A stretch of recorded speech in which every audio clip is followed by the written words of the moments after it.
Welcome to a very special edition of Mr. Luxury's Garage. Well, special for you all anyway. For me, it leaves more of a regretful and anxious feeling. The car we'll be looking at today has never been in my garage, as I have never owned one. But nevertheless, I will tell you all about it so that you too can feel the longing I have inside my heart. The 1963 Ferrari GTO. If I ever found myself stranded in a desert in which I stumble across a magic lamp, in which I find a magical genie, of which grants me 3 wishes, I would first wish for infinite wishes. If the genie had a problem with that, I'd go with my backup wish and ask for infinite genies. And if that was somehow not allowed either, all would be well, because I would simply ask for a 1963 GTO Ferrari. This immaculate car is the car of all cars. It is the one car to rule them all. It has been widely regarded as the holy grail of Ferraris. And as for Ferrari collectors like myself, it's the Mona Lisa, the Ferrari that we are all so desperately pursuing. Well, let's begin with the eye test. It's a Ferrari, of course, but it's not just any Ferrari. The lines of the 250 GTO are pure Italian artistry, drawing one in with its elegant proportions and muscular stance of power and sophistication. Commemorative large decals decorate the car. Bumper stickers never looked so good on a car like this, but I doubt anyone would dare to deface it in such a way. The headlamps are exaggerated, and the horizontal grille is narrow, giving the front a clean look that I can say in 2019 is truly timeless. The door height is nearly 2/3 of the car, and the windows are small with a dramatically sloping windscreen. The 250 GTO is a testament to gripping Italian design.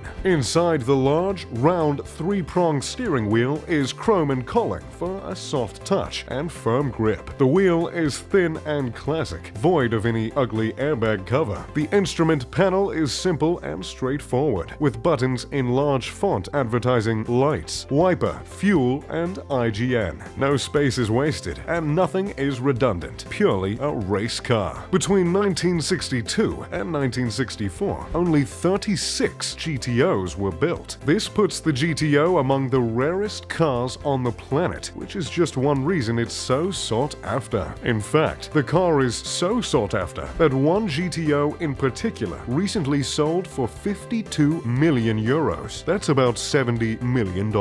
This specific GTO was the car that won the 1964 Tour de France road race. It was raced by Écurie Francorchamps, who are one of the most iconic and famous independent Ferrari teams. The car has never had a big accident, which is rare for a race car as old as a 63 GTO. This model came in silver rather than typical Ferrari red. Another important aspect of the 63 GTO that makes it so darn valuable is that it's essentially the last car of a dying breed. You see, back in the day, as in prior to 1964, the cars they used in these legendary races were completely street legal. You would literally drive the GTO to the racetrack, race, then drive the car home. Eventually, this era would end, and race cars would sacrifice legal regulations of the street in order to make the car as fast as possible. That's one reason why the GTO is considered by most the holy grail of cars. Ferrari fitted the 250 GTO with a 3-liter V12 engine, which developed more than 300 bhp, giving it a 0 to 60 miles per hour time of 6.1 seconds, and a top speed of more than 174 miles an hour. Keep in mind, those are street legal numbers that are over 50 years old. Besides its stunning beauty and sheer speed, the Ferrari 250 GTO is also known for its drivability, its forgiving handling, and its sheer love of the road.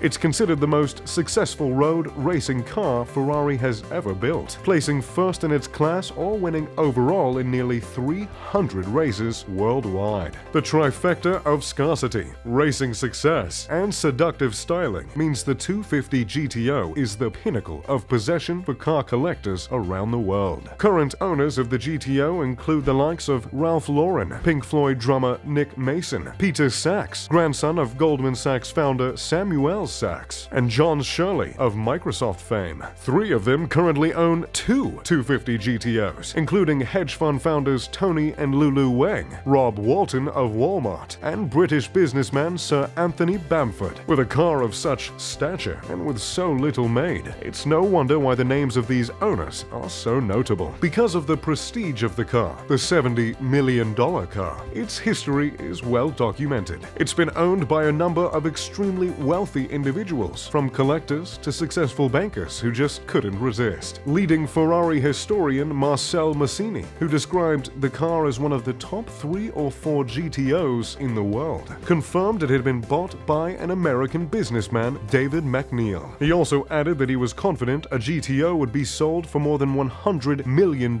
within 5 years. Perhaps it'll be that very Ferrari that goes for 100 mil plus, and Mr. McNeil will become at least $30 million richer. And if you're curious as to how McNeil made his fortune, in 1988 he founded WeatherTech, which is a company that sells car protection accessories. So, needless to say, the GTO will be kept safe from coffee spills. Although, I must say, hearing of predictions of the GTO's price rising is a bit disheartening, as I myself am in the market for one, and to be honest with you, I'm not prepared to spend over 8 figures. But that's what I get for not taking that Swiss banker's offer of $19 million back in '97. But, as Mr. T says, only a fool trips on what's behind him. So, rather than sulk in the memory of my mistakes, I'll look to the future and hopefully tell you all about a '63 GTO that I managed to snag for myself. If you could have any car in the world, what would it be? Let me know in the comment section below. If you enjoyed the video, make sure to leave a like and subscribe. And as always, I'm Mr. Luxury. Pip pip to doodly doo.